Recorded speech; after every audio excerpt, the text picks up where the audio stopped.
എൻ്റെ ഫാദറാണ് മിസ്സായിട്ടുള്ളത്. ജനുവരി 6-ാം തീയതി ചെന്നൈയിൽ നിന്ന് കാണാതായി. എൻ്റെ ചെറിയ സിസ്റ്റർ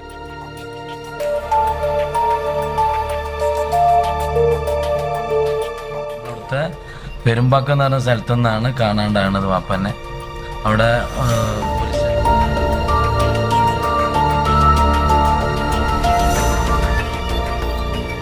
തങ്ങളുടെ പിതാവിനെ കഴിഞ്ഞ 7 മാസമായി കാണാനില്ലെന്നും കേരള തമിഴ്നാട് സർക്കാരുകൾ സഹായിക്കുന്നില്ലെന്നും കുടുംബം. വിമുക്ത ഭടനും മലപ്പുറം സ്വദേശി നരിപ്പറ്റ അലവിയെയാണ് ജനുവരി 6-ന് ചെന്നൈ പെരുമ്പാക്കത്ത് വെച്ച് കാണാതായത്. മകളുടെ പഠനാവശ്യത്തിനായി കുടുംബത്തോടൊപ്പമാണ് ചെന്നൈയിലെത്തിയത്. അദ്ദേഹത്തിന് മറവി രോഗം ഉണ്ടായിരുന്നതായും ഭാര്യ KP ഫാത്തിമ, മകൻ അൽ ബർക്കത്ത് എന്നിവർ മലപ്പുറത്ത് വാർത്താ സമ്മേളനത്തിൽ പറഞ്ഞു. ഞാൻ ബർക്കത്ത്, എൻ്റെ സ്വദേശം മലപ്പുറം മച്ചിങ്ങലാണ്. എൻ്റെ ഫാദറാണ് മിസ്സായിട്ടുള്ളത്. ജനുവരി 6-ാം തീയതി ചെന്നൈയിൽ നിന്ന് കാണാതായി. എൻ്റെ ചെറിയ സിസ്റ്റർ ഡോക്ടറായിരുന്നു. അവൾക്ക് സൂപ്പർ സ്പെഷ്യാലിറ്റി സീറ്റിൻ്റെ അർത്ഥം ചെന്നൈയിൽ പോയതായിരുന്നു ജോയിൻ ചെയ്യാൻ വേണ്ടിയിട്ട്. ഇവിടുന്ന് ഇന്നോവ കാറിൽ എൻ്റെ മദറും എൻ്റെ 2 സിസ്റ്ററും അളിയനും ഫാദറും കൂടി അങ്ങോട്ട് പോയതായിരുന്നു. അവിടെ വെച്ച് സാധനങ്ങളെല്ലാം ഇറക്കുന്ന സമയത്ത് വണ്ടിയിൽ നിന്ന് സാധനങ്ങൾ കയറ്റിക്കൊണ്ടിരിക്കുക പെങ്ങൾ റൂമിൽ പോയി. തിരിച്ച് വന്ന സമയത്ത് പിന്നെ വാപ്പ വണ്ടിയിൽ നിന്ന് ഇറങ്ങണതേ കണ്ടോളൂ ഉമ്മ. പിന്നെ ഫാദറിനെ കാണുന്നില്ല. അപ്പോൾ സെല്ലുണ്ടായിരുന്നു, സാധാ സെല്ലായിരുന്നു, ചെറിയ സെല്ല്. അതിൽ വിളിച്ചു നോക്കി. അപ്പോൾ ഞാൻ പള്ളിയിൽ പോന്നതാണെന്ന് പറഞ്ഞ്. തിരിച്ചൊരു 5 മിനിറ്റ് വേറെ അതൊരു കോളിലായിരുന്നു ഫാദർ. അത് കോള് കുറച്ച് കഴിഞ്ഞപ്പോൾ പിന്നെ ഫോൺ ഓഫാക്കുക ചെയ്തത്. ചാർജ് കഴിഞ്ഞ് ഓഫായി.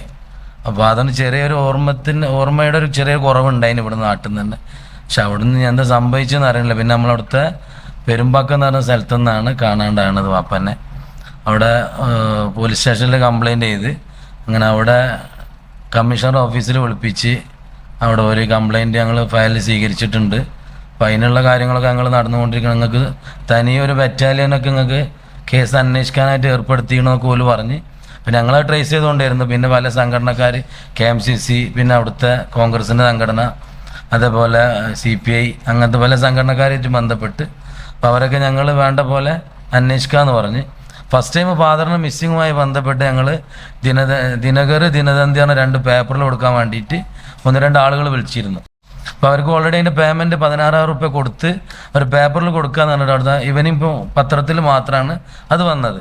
അപ്പോൾ ഞങ്ങൾ അവരോട് ചോദ്യം ചെയ്തത് നിങ്ങൾ പേപ്പറിൽ കൊടുക്കാമെന്ന് പറഞ്ഞിട്ട് എന്തുകൊണ്ട് കൊടുത്തില്ല എന്ന് പറഞ്ഞപ്പോൾ അത് നാളത്തിലേ ഇനി വരുള്ളൂ, ഇന്നത്തിൻ്റെ സമയം കഴിഞ്ഞപ്പോൾ ഏകദേശം ഒരു 2 ദിവസമായിന്. അപ്പോൾ ആ പൈസ ഞങ്ങൾ പറഞ്ഞു നിങ്ങളിങ്ങനെ ചെയ്യാൻ പാടുണ്ടോ, നമ്മളെ പൈസയും വാങ്ങിയിട്ട് നമുക്കൊരു അത്യാവശ്യ ഘട്ടത്തിൽ നിങ്ങൾ ഇങ്ങനെ നമ്മൾ വഞ്ചിക്ക് വിടണമല്ലോ എന്ന് പറഞ്ഞപ്പോൾ അവർ പറഞ്ഞു ഇല്ല എന്തായാലും നിങ്ങളെ ഏജൻറ്റ് വിളിക്കും, നിങ്ങളെ പൈസ തിരിച്ചു തരും എന്ന് പറഞ്ഞു. അങ്ങനെ സിസ്റ്റർ സംസാരിച്ചപ്പോൾ അവർ പിന്നെ ആ പൈസ തിരിച്ചു തന്നു. ഞങ്ങൾ പോലീസിൻ്റെ ഫോളോ അപ്പിങ് ബന്ധപ്പെട്ട് ഞങ്ങൾ തന്നെ കുറേ സ്ഥലങ്ങൾ അന്വേഷിച്ച് അങ്ങനെ നോക്കി അവരോട് CCTV നോക്കാൻ പറഞ്ഞ്.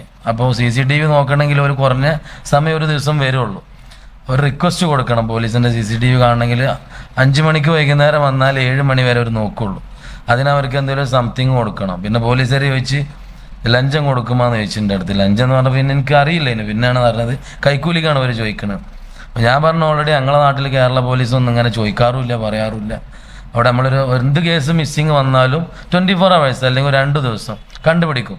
നമ്മൾ മറ്റുള്ള സ്ഥലങ്ങളിൽ പോകുമ്പോഴാണ് നമ്മളെ പോലീസിൻ്റെ വാല്യുവേഷനൊക്കെ നമ്മൾ അറിയുന്നത്. അപ്പോൾ നമ്മൾ പിന്നെ ഇത് ട്രേസ് ചെയ്ത് കമ്മീഷണർ ഓഫീസിൽ പോയി വിളിക്കുമ്പോൾ ഒരു തന്നെ പറയണത്. പിന്നെ അവർ പല ആളുകൾ കലക്ടറുമായി ബന്ധപ്പെട്ട് പിന്നെ അവിടെയുള്ള ഉയർന്ന ഉദ്യോഗസ്ഥരുമായിട്ട് നമ്മൾ തഹസീൽദാർ, വില്ലേജ് ഓഫീസർ, ഇങ്ങനെയൊക്കെ ഓരോ ആളുകളായിട്ട് നമ്മൾ ബന്ധപ്പെട്ട് അവരൊക്കെ ആയിട്ട് കമ്മ്യൂണിക്കേറ്റ് ചെയ്ത്. അപ്പോൾ ഓരൊക്കെ പ്രസ് ചെയ്യുമ്പോൾ ഒരു കമ്മീഷൻ ഓഫീസിൽ നിന്ന് അവർ അസിസ്റ്റൻറ്റ് കമ്മീഷണർ വിളിച്ചിട്ട് നമ്മൾ പറയുന്നത് നിങ്ങളിങ്ങനെ പ്രസ് ചെയ്യണ്ട, ഞങ്ങൾ അന്വേഷിച്ചുകൊണ്ടിരിക്കുന്നുണ്ട്, ഞങ്ങൾ എന്തെങ്കിലും ഒരു എവിഡൻസ് കണ്ടെത്തിയാൽ നിങ്ങളെ വിവരം അറിയിക്കാമെന്ന് പറഞ്ഞു.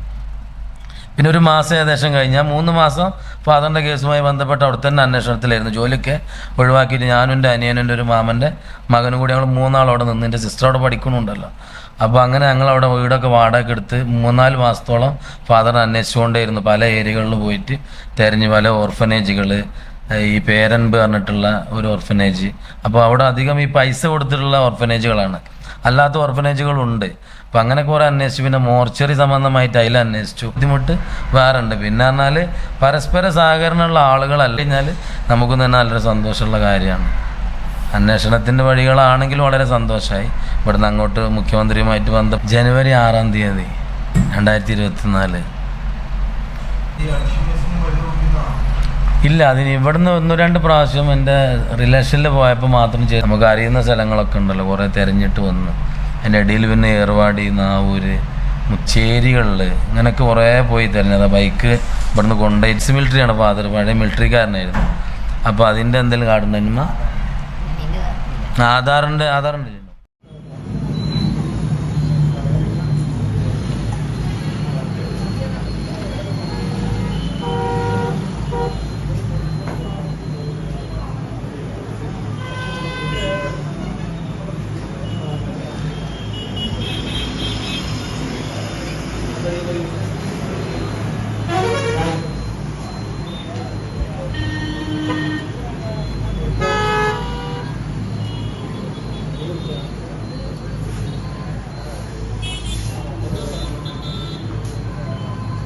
അൽസലാമ ഐ ഹോസ്പിറ്റൽ 21 ലക്ഷത്തോളം സന്തുഷ്ടരായ ഉപഭോക്താക്കളും 2 ലക്ഷത്തോളം തിമിര ശസ്ത്രക്രിയകളും പൂർത്തിയാക്കിയ മലബാറിലെ ഏക കണ്ണാശുപത്രി. ലോകോത്തര നിലവാരമുള്ള ചികിത്സാ സംവിധാനങ്ങൾ, എല്ലാ നേത്രരോഗ ചികിത്സാ സൗകര്യങ്ങളും വിദഗ്ധരായ ഡോക്ടർമാരുടെ മേൽനോട്ടത്തിൽ.